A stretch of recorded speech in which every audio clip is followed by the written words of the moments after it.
উৎপাদন ও সরবরাহে কোনো সমস্যা না থাকলেও বেড়েছে চালের দাম।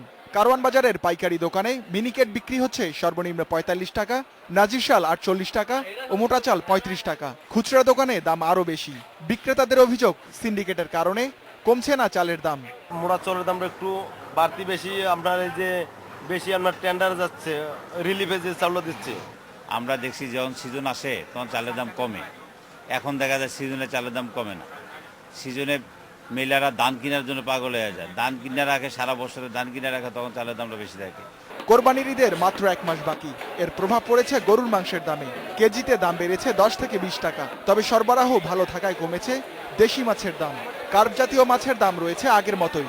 নদীতে পানি হয়েছে, মাছের আমদানি বাড়ছে, মনে করেন যে অনেক মাছের দামও কম। কোরবানির কারণে দাম বাড়ছে, গৃহস্থের মাল এখন বর্তমানে করেন কেউই বিক্রি করতেছে না, আমরা এটা বেশি দাম দিয়ে কিনে নিতেছি। দেশের বিভিন্ন অঞ্চলে উন্নতি হচ্ছে বন্যা পরিস্থিতির ফলে বিভিন্ন ধরনের সবজির সরবরাহ বেড়েছে, দামও কমেছে কিছুটা।